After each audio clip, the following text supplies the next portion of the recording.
Leia, kumusta ang naging pagtatagpo ng dalawa? Magandang tanghali sa iyo, Ella.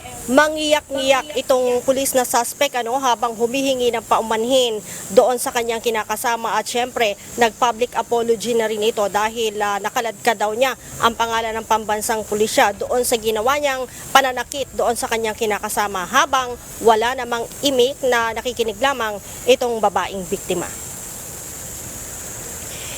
Ella, hindi itinanggi ni Police Corporal Almar Jerome de la Cruz ang ginawang pananakit sa kanyang nobya. Nagawa lamang aniya niya ito bunsod ng halo-halong matinding personal na problema. Humingi na rin siya ng tawad sa pagkakamaling ginawa. Samantala, tumanggi naman Ella magsalita o magbigay ng anumang pahayag ang biktima. Ayon kay NAPOLCOM Vice Chairperson at Executive Officer Commissioner Rafael Calinisan, bagamat humingi ng paumanhin, tuloy pa rin daw ang kasong administratibo laban sa pulis. Tinampa naman ng Philippine National Police. Wala pong epekto. Tuloy po ang kaso laban sa pangit na to.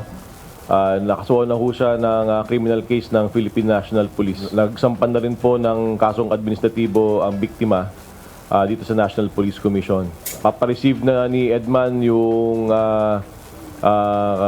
utos na magsumite ng kanyang affidavit itong si Almar Jerome Pingol de la Cruz.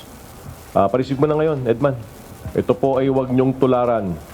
Kung sino man pong pulis ang nanonood nito, huwag niyo pong tularan itong pulis na to. Ella, sinabi pa Nisan, agad na umaksyon ng NAPOLCOM kahit pa walang complainant noong una dahil malinaw naman sa viral video ang ginawang pananakit.